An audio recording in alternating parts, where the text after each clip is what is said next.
2012, Dr. Goldman established the International Sports Hall of Fame, the first ever Hall of Fame to recognize athletic achievement in all sports, from boxing to baseball, football to martial arts, wrestling to gymnastics. The International Sports Hall of Fame not only honors world-class athletic achievement, but also considers the candidates for both their charitable contributions and mentoring of our young people. The International Sports Hall of Fame is held annually at the Arnold Sports Festival in Columbus, Ohio, in front of a select list of VIPs and nearly 100 international media from television, magazines, newspapers, and blogs. Past inductees include such sports legends as Archie Griffin, Herschel Walker, Johnny Bench, Earl the Pearl Monroe, Evander Holyfield, Royce Gracie, Ronda Rousey, Apollo Ono, Dan Gable, Bruno Sammartino, Triple H, Ed Cohen, Jack LaLanne, Joe and Ben Weider, Lou Ferrigno, Ronnie Coleman, Linda Murray, Boss Rutan, Jan and Terry Todd, Phil Kagan, Bill Kazmaier, Dr. Tom Rosandich, Anne Maria DeMars, Kurt Angle, Michael J. White, Don the Dragon Wilson, Jason Statham, Cynthia Rothrock, Lee Haney, Blaine Wilson, Randy Couture, Mark Henry, Jim Lorimer, Corey Everson, Franco Columbo, and of course the greatest bodybuilder of all time, Arnold Schwarzenegger. Dr. Bob Goldman has been a big supporter of the sport of bodybuilding and of fitness for many, many years. Ever since I have known this guy, he has been out there promoting health and fitness. I mean, when you look at the video of him performing all those feats of strength and endurance, you would never guess the kind of things that this guy can lift and do. It was really amazing to see that. So I just wanted to know, you're the real thing. And so we want to say thank you for having this award ceremony every year here. When people mention Dr. Bob, the first thing that I think of is how philanthropic he's been, how giving he's been. He's more on the side of what can I do and give to somebody else to make them feel good, and I love that. This year's Lifetime Achievement winner is Dr. Bob Goldman, physician, international record holder. In 2018, Arnold Schwarzenegger and the Arnold Sports Festival Committee honored Dr. Bob with their annual Lifetime Achievement Award in front of a sold-out crowd of 5,000 at the Arnold Classic. Well, every year we give out the Lifetime Achievement Award, and it's always for people that have contributed a lot, not only to the health and fitness of people in America, but all over the world. And I think there's no one that is better qualified to receive this award than my very good friend Bob. The Lifetime Achievement Award has been presented annually since 2000 to an individual who has made the most notable contributions to the fitness industry and offered a lifetime of service to the enhancement of sports performance and promotion.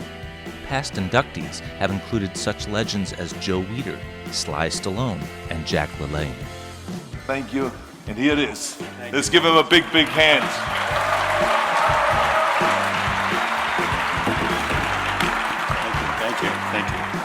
This was, without question, the most prestigious honor I've received in my lifetime. To receive the same honor as Ben and Joe Weider and Jack LaLanne, Reg Park, Sly Stallone, and others is such a tremendous honor. Really the pinnacle for me.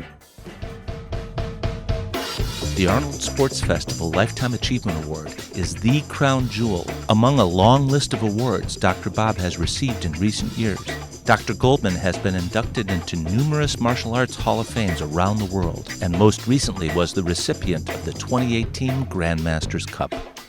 In addition to presenting and accepting awards, Dr. Goldman has ventured into the movie business as both executive producer and actor.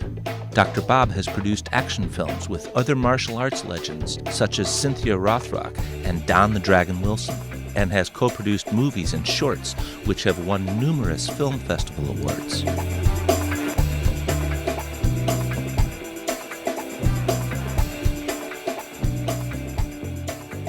I first met Dr. Bob in Atlantic City at a martial art event, and just his energy and his love for the sport of martial arts overwhelmed me. Dr. Bob is a badass. I mean, he looks very smart and intelligent. Not that he could go out and kick someone's butt, but he really could. And about the time, we were all like hanging out together. We were going to do the Martial Art Kid, and Dr. Bob became one of the producers, which was fun because he was on set a lot. He was involved in the production.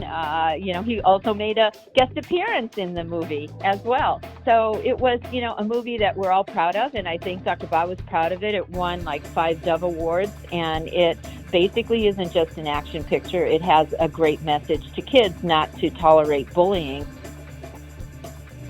Another notable addition to Dr. Goldman's robust resume is his appointment in 2018 to the President's Council on Sports, Fitness, and Nutrition. Dr. Bob is serving on the council with NFL Hall of Fame running back Herschel Walker, Yankee baseball legends Mariano Rivera and Johnny Damon, and bodybuilding legend and TV star Lou Ferrigno. I was so excited to see him a part of the President Council because of his knowledge of fitness. And, he's a guy that works. He's a get-done guy, that's the way I look at myself as. And I think that's what made him the person that he is. Bob is just that type. When he says something, you can put it in the bank that it's going to be real and he's going to get out and get it done. The doctor in Dr. Bob refers to his background as a physician and a PhD. Dr. Goldman is a medical pioneer and entrepreneur with dozens of successful startups to his credit, including the NASM, National Academy of Sports Medicine, which literally launched the personal trainer industry.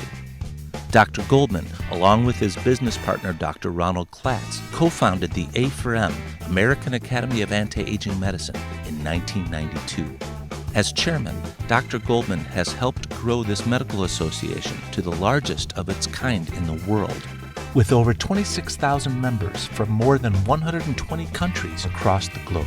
In 2014, A4M launched postdoctoral medical education divisions, which offer education that ranges from medical certifications to fellowship programs in metabolic and nutritional medicine, integrative medicine, aesthetics, integrative cancer, and stem cell therapies. Dr. Goldman partnered with Tarsus Group and formed the Tarsus Medical Group Division. Tarsus is an international business-to-business media group with interests in exhibitions, conferences, education, publishing, and online media. Tarsus is a market leader in conferences and exhibitions, including the Dubai Air Show, which booked over $113 billion in sales in 2018. Dr. Goldman is an opinion leader whose insights on fitness and medicine have influenced decision-makers and power brokers worldwide. The BOA Forum for Asia, attended by Dr. Robert Goldman, World Medical Chairman, is one of the most powerful economic and political gatherings in the world, bringing together leaders of numerous nations, with such notables over the years as American Presidents George Bush, Bill Clinton, and G.W. Bush, Prime Ministers, presidents and kings of numerous nations, head of the United Nations, International Monetary Fund, multi-billionaire icons such as Bill Gates, George Soros, the Rothschild and Rockefeller families, and even superstars like NBA China great Yao Ming and martial arts action movie star Jet Li. It is one of the most exclusive, impactful annual conferences held globally. Dr. Robert Goldman was a VIP presenter on the prestigious Life Sciences panel in 2013, along with heads of state, prime ministers, and 2 Nobel Prize laureates in medicine. In 2014, Dr. Goldman chaired his own session, The Healthcare Service Industry, the Driving Force of Economic Growth as a New Trend. On August 19, 2019, Dr. Robert Goldman was bestowed with the rank of Knight Hospitaller in the Equestrian Order of Michael Archangel. The Sacred Order of St. Michael Archangel, under the Sovereign Imperial and Royal House of Gassan, is a non-religious and temporal order of chivalry and knighthood. It is one of the oldest, most respected, and recognized orders of chivalry in the whole world. It is documented that the Gassanids were the first knight protectors of the Holy Land under the Byzantine Empire, around 500 years before the First Crusade and the creation of the first orders of chivalry. His Royal Highness the Prince is the legitimate heir of one of the oldest, if not the oldest, Christian knights in history. The order is recognized by heads of state and by the Catholic Church, and is in special consultative status with the United Nations. Dr. Goldman was knighted for his lifetime of philanthropic service in the fields of medicine, scientific inventions and innovation, sports, martial arts, and youth mentorship. What we do is we recognize the chivalric qualities in the heart of the person that we bestow the knighthood. To thank Dr. Goldman for his wonderful charity work and his promotion on health, is my honor to honor him. So, without further ado, please.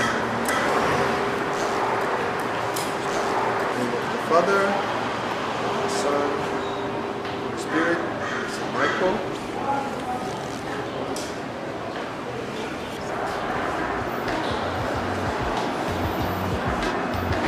I'd like to congratulate Dr. Goldman for becoming a Knight Hospitaller of the Equestrian Order of Michael Archangel.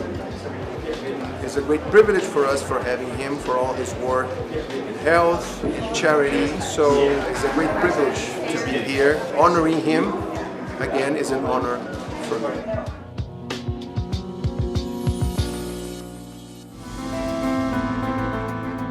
Dr. Goldman's remarkable life has been fueled by a relentless pursuit of his goals and a seemingly boundless energy to achieve them, a trait that Dr. Bob recognized in himself at a very early age. The first day in elementary school, they were doing pull-ups. I didn't even know what a pull-up was. And I grabbed the pull-up bar and I broke the school record the first time I touched the pull-up bar. And then I said, wow, this is something that I'm kind of good at. So then even at the age of 11 or 12 years old, I started training. And at that time, Jack LaLanne was on TV. I was just a kid. I used to watch Jack on TV. He was a real initial inspiration to want to do things that he was able to do. So I would then look at the records in every school from elementary school on and go to break every calisthenic and fitness and endurance record in each of those schools. I set my first world record when I was 14 years of age. I was actually in my gym at school and I was doing sit-ups and I just kept going and going. And I was just doing 1,000 after 1,000, and when I finished, I found that, hey, wow, you did more than is in the Guinness Book of World Records. And so I went through that process of submitting and going for world records through Guinness World Book. At that time, world records in sit-ups were done straight leg, where your legs would be straight out in front of you. You go into the zone because if you're doing sit-ups for 12, 13, 14 hours, you need to put yourself in a kind of trance in order to keep going, because there's no break and you have to even drink fluid while you're going up and down, sort of like long distance or super distance runners. The sit-up record, I could basically just keep going and going. So I'd sort of pick a number I liked. So I liked an even number of 13,500. So the record at that time was 10,000, so I just kept going till I hit an even number. I could have kept going. I could have done 14,000 or probably 15,000. But I felt that I had beat the previous record by 3,500 sit-ups, so I figured that was okay. With the handstand push-up record, it's a little bit different. When you're doing handstand push-ups, you can only stay inverted for a certain amount of time because the blood is rushing to your head and you get really dizzy and it's very difficult. Also, there's a lot of stress and strain, and when you hit the ground, you have to perfectly lock in because you know you can only be inverted for a certain period of time. After a few minutes, you're going to start to get woozy. So it's not even a strength matter at that point, it's a stability matter. You can't stay inverted for that long because you're just going to pass out. And generally that's what happens at the end. You literally almost pass out. He was always just really driven to do the sets and reach the goals, because a lot of those goals were self-imposed. Didn't really come from the family. It was pie in the sky, like we didn't believe it could happen and didn't think that he would be so driven to make it happen. But he was a maniac. Every spare moment, he's banging out another set. The world record that was probably the one that was the most contested was a handstand push-up record. In order to do handstand push-up records as they were officially accepted, and I had to do them, is freestanding. You go down, there's no wall, no breaks, and you have to touch nose to the floor and hands in full extension. Otherwise, it didn't count as one repetition.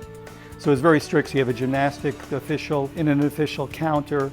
So you have to do these things properly or the rep is not counted. First time I did 48, next time I did 171, next time I did more and more. So at the end I did 361 consecutive handstand push-ups. What would be interesting is sometimes I would break the world record and somebody else somewhere else in the world would set another world record beating me, and in the same year I'd have to go back and try and beat that person again. So there was one year where I broke it, had somebody else break mine, had to go back and break it again, got broken again, and went back again to set it again. So I was able to successfully break it and get listed in Guinness Book of World Records a number of times. But when you're competing against the whole planet, against everyone in the world, a lot can happen in the space of 12 months. As a teenager, I applied for a job at Jack Lane Health Club. I just set a bunch of world records at that time, so I got a job as an instructor. Realized at that time there were no certified personal fitness trainers. There wasn't even really a training program for the people that worked in the gym. You just sort of would hand the people the weights or clean the mirrors or vacuum the rugs. That was your job. And at that point in time, since I was setting world records, the owners of the club chains decided to use me as sort of the poster boy on the promotion materials and ads in the New York Daily News and the New York Post and in these different mailers that were going out. In one envelope, they sent this out to 200,000 people. I mean, I had people stopping me on the street. I was sort of like the poster boy for the health clubs. When I was a teenager in the gyms, and this was a different world back then. Steroids were not illegal. There was no banned. They didn't even have drug tests for anabolic steroids at that time period. And I noticed that we would see needles and bottles and pills and things left around the gym, but we really didn't think much about it. And then I had someone who was teaching me how to lift weights who ended up having not only serious health problems that died, and I was concerned that the anabolic steroids may have played a role in that. So I began my research independently, and out of these many hours that I spent in the libraries pulling old articles came my first book, which was called Death in the Locker Room, Steroids in Sport, which went on to be the #1 first major expose on the use of drug use in sports. And it was before medical school. I was still in college at the time. At that same point in time, I ended up meeting Dr. John Ziegler. Dr. Ziegler was the American team physician in the 1950s who was with the U.S. Olympic team, the weightlifting team, and he went to the Eastern Bloc nations for a world championship, and he noticed how the female athletes were very masculinized and the male athletes were much stronger. The East Germans and the Russians and so on were very powerful athletes, and they were all of a sudden where our American athletes always used to win all the records, used to beat everybody. The time of Paul Anderson when our athletes were just unparalleled in the world, and all of a sudden that thing just flipped like almost overnight. So the Russian team physician confided in him that they're trying these new hormone drugs, these testosterone drugs on their athletes, on their male and female athletes, and back then Dr. Ziegler said, wow, they're going to use this as a weapon, using sport as a weapon against the free world, against America. So he came back to the US in the 1950s, worked with Ciba-Geigy Pharmaceuticals to come up with the first, what we call gold standard in anabolic steroids, methandrostenolone, commonly known as Dianabol. So the steroid epidemic in sport was born. And he wished that he could put the genie back in the bottle, but of course he couldn't. And I ended up becoming his protege student, studying under him the last years of his life. And Death in the Locker Room came out 1 week prior to him passing away, and I dedicated the book to him. Years later, I ended up doing a report on anabolic steroids, which I submitted to the Sport Federation to be published. And the medical committee at that time said that this was a report based on fantasy and not properly scientifically supported, even though it had almost 300 medical references associated with it. So they prevented this from being published. And Ben Weider, who started the International Federation of Bodybuilders, felt bad that it wasn't getting published, but he said, one day we'll publish this together. Well, kind of ironically, several years later, I ended up becoming chairman of the IFBB Medical Committee, and replacing all these other people. The report ended up getting published and was at that time the most popular report in the 50-year history of the Federation, and was translated into 36 languages. And then I worked with the Federation to initiate the very first drug testing protocols ever held in the history of bodybuilding back in the 1980s. So I sort of got entered into yet another whole world where we go from sport and now into the world of drug testing and dope control and education. Shortly after that time period in the 1980s, there were so many equipment companies popping up. Fitness equipment, home fitness equipment was becoming very popular, but there was no objective review of what this equipment was, how it should work, what was safe. So I started a project called the High Technology Fitness Research Institute. And we sort of became like the UL lab of fitness equipment. So it was intimately involved over the years with many of the things that we see around us today in the gyms.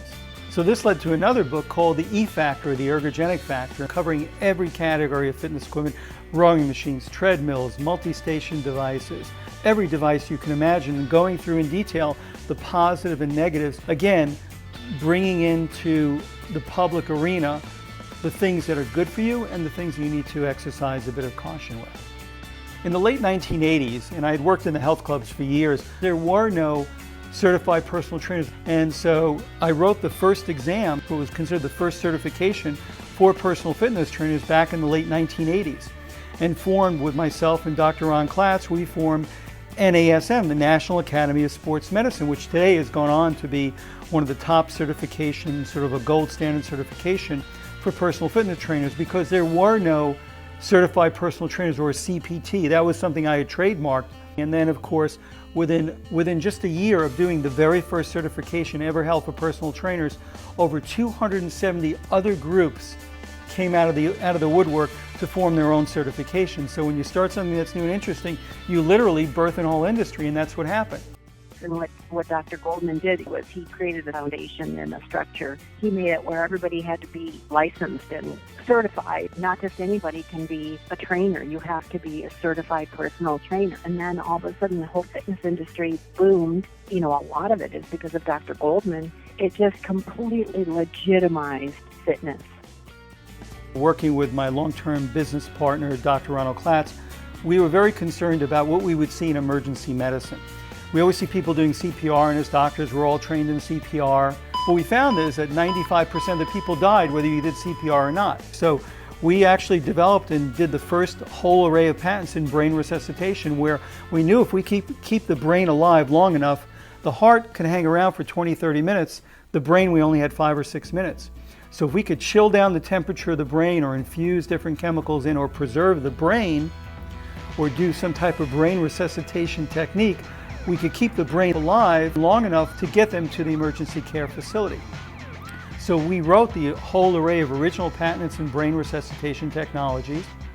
And then over time, these things became part of the mainstream medicine with brain cooling and so on.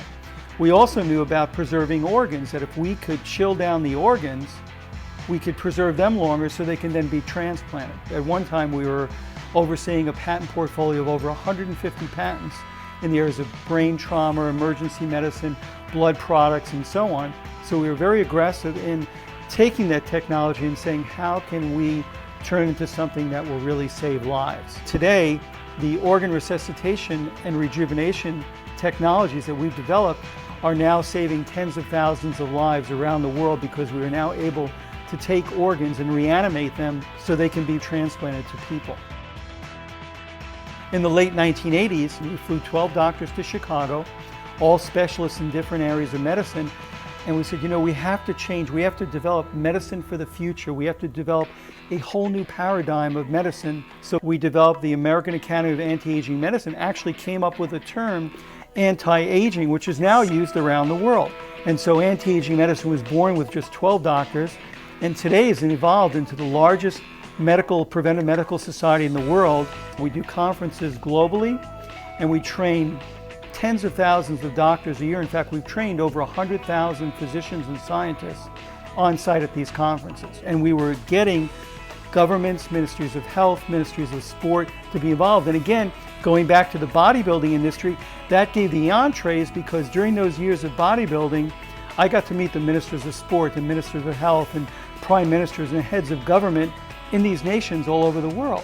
So I was then able to use those contacts for our medical federation to help us grow globally so quickly at the highest level. And that's what's allowed us to expand and to grow into the organization we are today. I've known Bob since we were teenagers. We worked together as lifeguards in a resort in upstate New York. He was from Far Rockaway. I was from East New York, probably the two roughest sections of Brooklyn. And I'll tell you, even then, Bob stood out. He was a terrific athlete, a martial artist, did calisthenics, whether it was a push-up record or a pull-up record or a handstand push-up or an inverted upside-down reverse handstand push-up. He was always going for some record of some kind. And beyond the athletic thing, I have to say, Bob's been quite successful in his business undertakings, notwithstanding a modest background that I also shared, so I have some appreciation for what he had to overcome. Bob has bootstrapped himself in the area of athletics, medicine, and of course his business career. My goals now are to try and change the way the aging process takes place. I think that people should be healthy and strong well into 100 to 120 years of age. We're really on the brink of some very exciting things with the advent of stem cells, nanotechnology, genetic engineering, gene therapy. We're in the most amazing time in medicine and life that this planet has ever seen. And that's what's really exciting, to live in a time period when the impossible is truly possible. In a lifetime filled with firsts in both athletics and business, Dr. Goldman will be the first to tell you that health is his most valuable asset. Everyone needs to do some type of physical activity every day, no matter what their age. Your health is your wealth. Your health is the most valuable possession you will ever own.